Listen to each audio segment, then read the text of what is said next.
So, isang mapagpalang hapon po sa ating lahat mga ka-MJ. Kumusta po kayo dyan? At na-feel nyo ba mga ka-MJ yung lamig ng simoy ng hangin ngayong bagong taon? Kasi dito po sa kabundukan mga ka-MJ talagang mahangin at napakalamig po ng hangin dito mga ka-MJ. So, of course, nandito po tayo muli kay Tate Rooney, Kuya Bentot, and Marwin, no? Kumustahin natin sila after ng New Year po mga ka-MJ, no? December 31, nandito po kami sa kanila at nagdala po tayo ng pagkain para panghanda po ng kanilang media noche. Tama po ba? Ayan, so meron po silang pagkain at ngayon po, no, January, at kukumustahin po natin sila. Yan, medyo matagal-tagal na rin po tayong hindi naka-upload mga ka-MJ, no? Sa busy po. So ngayon, magbabalik po muli tayo. At maraming salamat po sa inyo. Grabe. At napakalinis po yung kanilang palibot dito mga ka-MJ. Kita mo, oh. Oh. Ang dating napakasukal, napakadilim na lugar ngayon ay nagliliwanag, di ba? Ibig sabihin, nabigyan ng buhay. Malinis na po.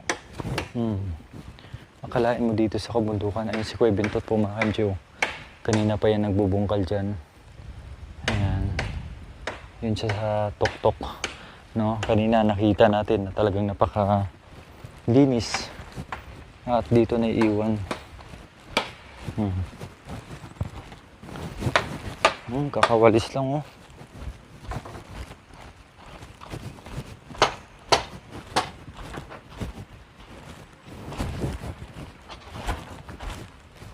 Marwin, aray ko! Musta? Ha? Ayos lang? Nalungkot ka na naman? Aday. Ay, nandito pala si tatay, oh. Aday. Woo! Nagdapog kasi napakalamig. Ayun yung kanilang kahoy, oh. Bakit nalungkot, Wen? Ha? Bakit nalungkot ka? Kumusta yung New Year nyo? Malungkot. Malungkot? Kayo lang tatlo?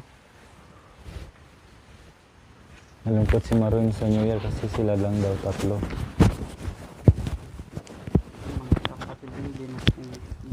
Hindi na damadalaw.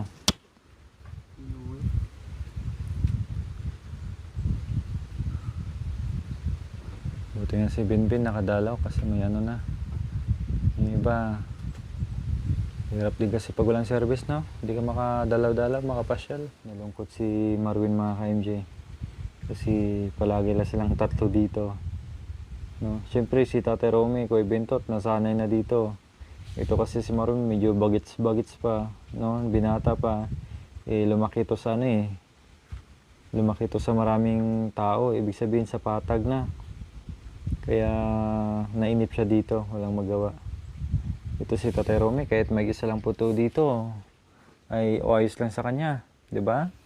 Nung natagpuan natin si Tate Romy, talagang siya lang po mag-isa. And then si Kuya Bentot, nag-iisa din doon sa kabilang kubo.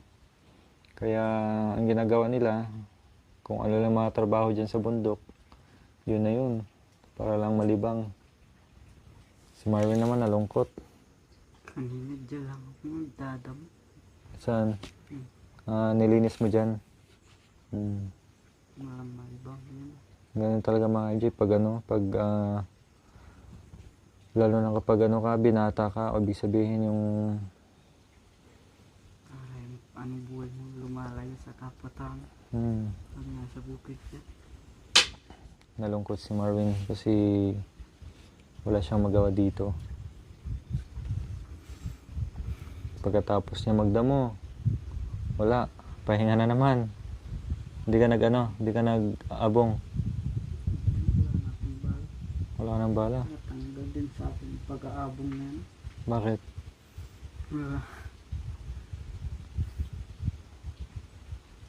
Hindi na Nakakaawa rin yung mga ibon. Hindi na naghahantay ng ibon si Marvin kasi naawa siya sa ibon. Tapos wala rin siyang bala. Ayos na yun. Kung wala talaga may ulam, gulay-gulay na lang eh. Maraming puso dyan. Bumili nga ako nakaraan ng tuyo tsaka bagoong. Ay, nabili ko ba? Tuyo, bagoong? Wala naman. Or kay Kuya Uming yun? Siya mo lang yung bagoong nabili mo naman. Nandyan yung bagoong. Ginisa niya po, maraming taba, hindi mo na malasahan yung bagoong. Aday, inubos niya lahat? Wala, lagyan niya siguro ng tubig. Aday. Ganun si Tatay Romy, mahilig sa sari-sari eh. Yung bagoong pala na binili ko mga MJ, ginisa ni Tatay Romy, nilagyan ng tubig. Ubos lahat. Ano lang yun siya, parang tiltilan ba? Pampalasa ng kain. Oo, dapat yun ginisam na luya yun. Konti lang yung ano. Tsaka ano yun? Suka lang yung sob nun. Walang sabaw yun. Ay, sabaw lang yun. Walang laman. Saka, huwag mo lagyan ng ano, yung tubig. Masisira, suka lang talaga. So, o di kaya ano, kalamansi. Para di masisira. Kahit maglagay ka lang sa maliit na mangkok, lagyan mong kalamansi, sili, tiltilan mo, ulam na yun. Ganun kasi sa amin dati, Wen, yung ano, dati kasi sa amin yung tinatawag na ginamos, yung parang dilis yung maliliit na ano, ganun. May talbos ka, basta to, lagyan tubig.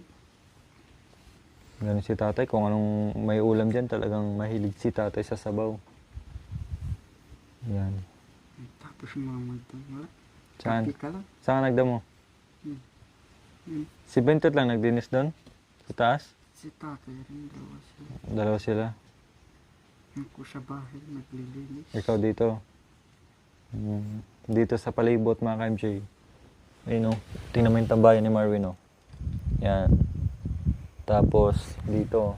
Ito yung nilinis ni Marvin. Pati doon sa dinaanan natin kanina. Kaya malinis po yon. And then si Kuya Bentot and Tatay Romy naman doon ay nagtulungan sa taniman. So mamaya tanungin natin si Kuya Bentot kung anong tatanim niya doon. Lamig no? Lamig ng ano? Hindi umulan kahapon? Ano lang yung... Ambon? Ubos na yung ano nyo, pansit nyo? Hindi na ubos na panis yung iba. Napanis yung iba, ang dami kasi. Marami yung pansit mga ka-MJ. Tapos... Yan. Tambay tayo dito sa likod ni Marvin. Ginagawa ni Marvin ganyan lang. Tapos nakatingin doon sa bundok. Dito mo ano? Bayan, tignan mo lang. Diyan mga ka-MJ oh. Ang ganda ng view natin dito oh.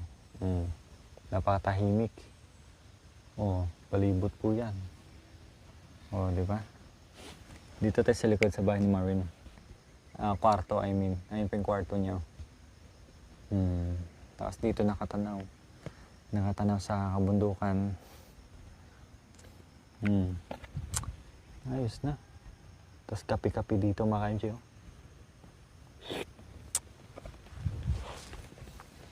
Sarap ng buhay.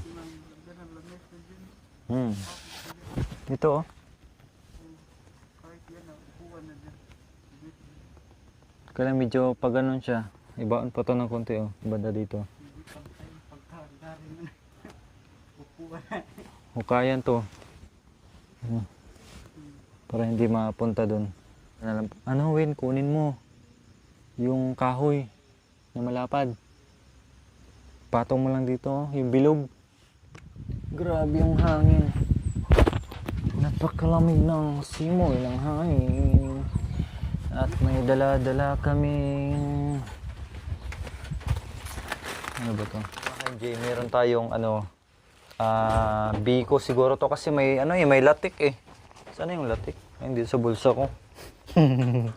Ayan. Galing po ito kaya ng mga ka-MJ kay Tita Tay, no, kay Ma'am Fortunata. Kasi uwi po siya ngayong araw. Malaki. Dapat mga MJ dadalhin sa ibang bansa yan. No, kailang na-over, ano na siya, na-over na sa kilo. Kaya binigyan na lang sa amin. Yun o. Gawang Kapangpangan. Sa Kapangpangan magluto, manyaman. Yun o.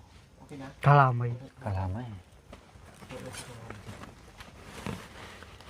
Hugas mo, may ano yun. Kalamay yata na. Ano yan? Yung, Ano yan? Suman talaga? Kalamay. Iba naman yung suman. kalamay yung ano, matagal lutuin. Yung ano, yung manamano? Hmm. Yung ginagamit yung kawain, Wen? Sige, dyan lang, i-slice mo lang para maganda. I-cubes-cubes mo makanin. Tapos lagyan natin ito. Ibalik mo sa dati niyang ano. Ganda. Stress, okay? Bintot? Next time dire sa lugar na. Tigas? Ay, matigas. Kapal kasi, no? Yung kutsara. Kutsarain na lang dyan. Ha? Hindi ganyan, no? Bali ang kutsara.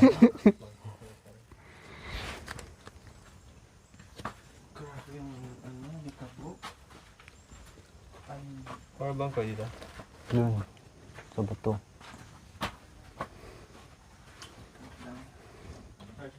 Diba? Kala mo, huwag may hulay. Dumidikit eh. Sige lang. Hindi, pinakilaman yung payong. Baliktad daw.